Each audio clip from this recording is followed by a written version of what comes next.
Alrighty, welcome to the Friends Insight. I'm Graham, I'm Emery.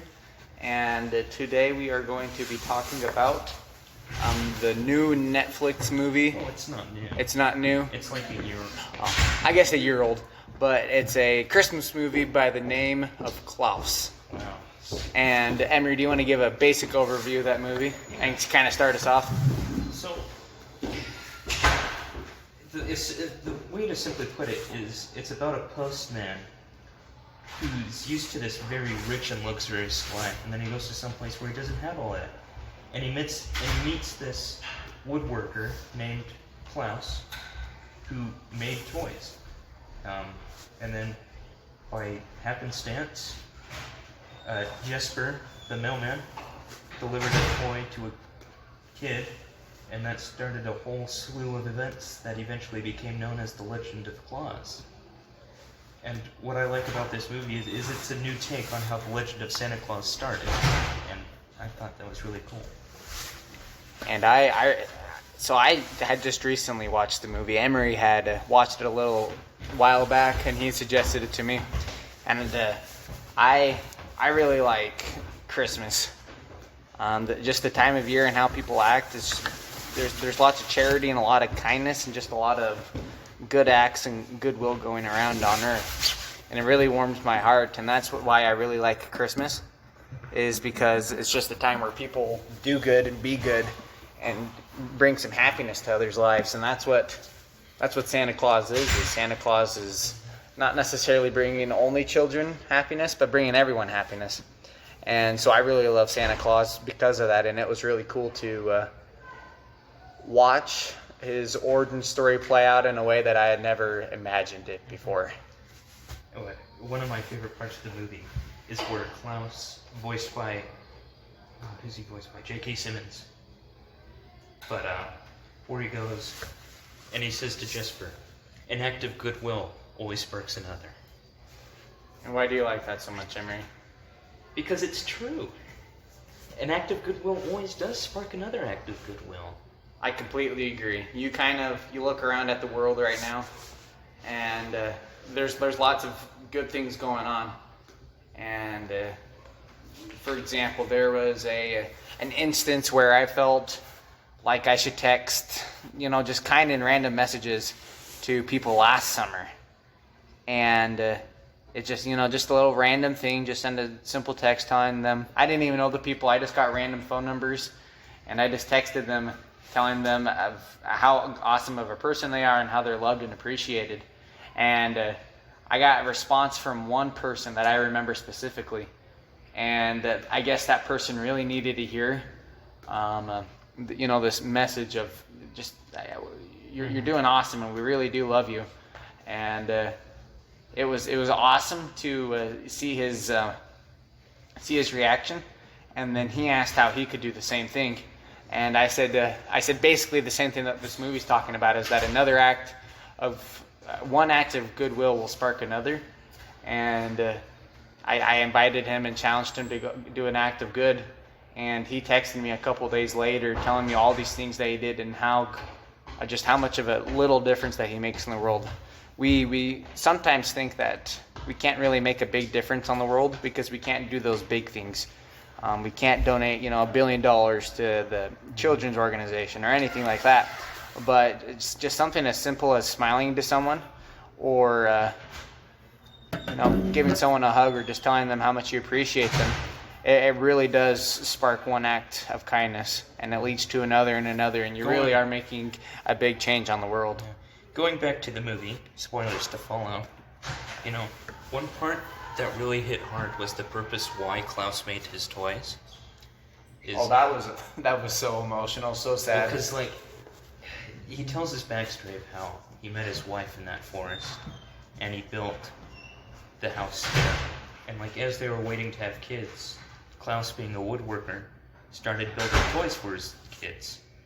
And he waited and waited and waited, and eventually Nadia was her name, I believe, got sick and died.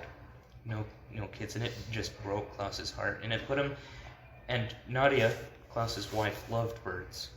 And so Klaus was stuck in this, I want to say, emotional loop where he would just constantly build birdhouses. And the toys were a reminder of his past, so he just kind of shut them off and shunned for making toys. But like the second he saw the joy that his toys could bring to kids, he thought he'd never feel that feeling again. But because of Jesper's efforts, he realized what he found his lost spark. Definitely, and I really like that movie from the Postman perspective. He at the beginning of the movie, it starts out with him having a rich and lavish life, and he just wasn't working at all. Yeah. And his dad was trying to push him and find a way how to, just make his son unlazy. Yeah. So he sent him to this island where he charged him with mailing out a certain amount of letters in a year. 6,000. It was six. I guess it was 6,000, and I guess that was impossible for that particular island because of how unloving and uncaring. Well, because they were separated as a clan, they weren't able to. They weren't even a full clan. It was two separate clans who hated each other. Based on tradition, hated each other since the very beginning of the town began. So it was really awesome to see how this mailman shows up first at the island, and he thinks this is absolutely stupid. He's just about to give up. Well, and then he tried to mail that picture back to that kid. But it just didn't work out. It didn't work out for him because the dad came back and the dog scared him off.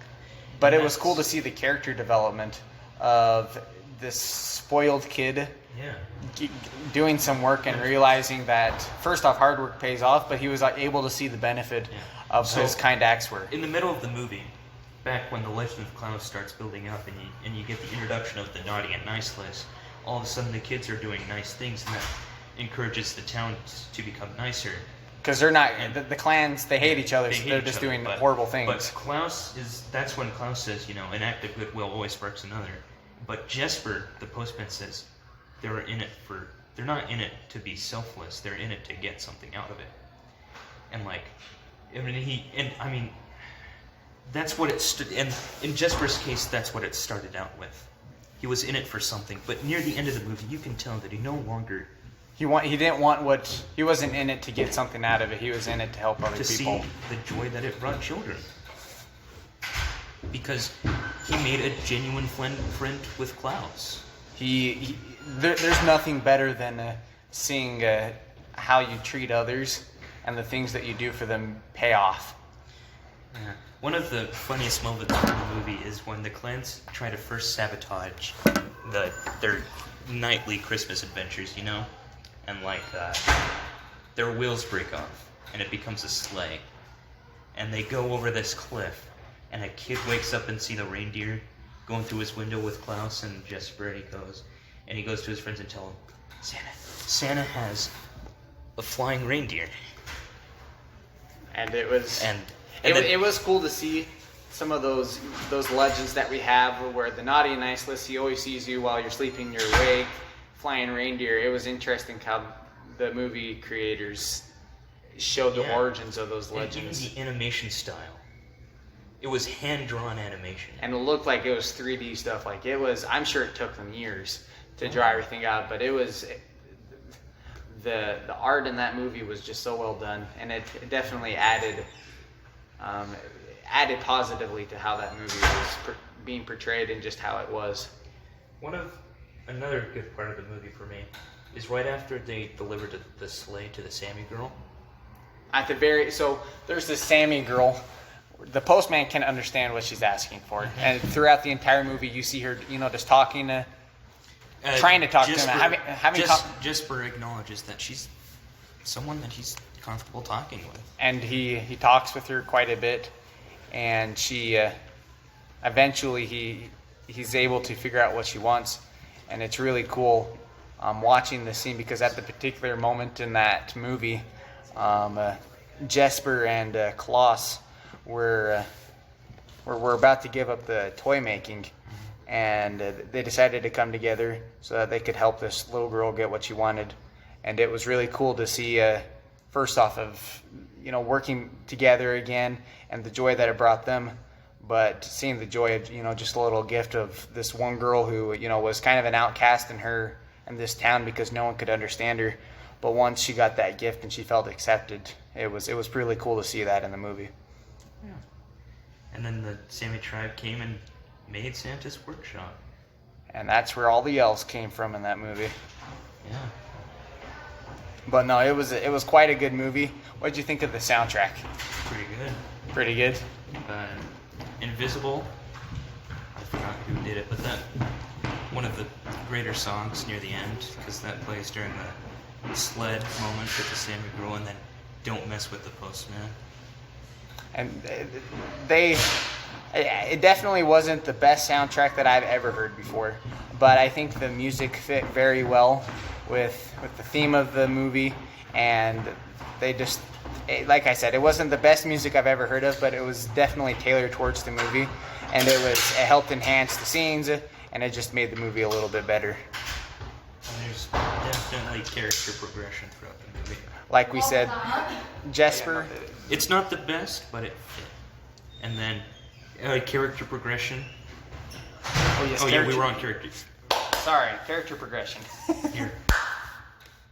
But yeah, no, that character progression, I really love it. The mailman's. You can totally see a difference in character from Jesper in the beginning of the movie compared to at the end, where every Christmas he waits in front of the fireplace to see his family.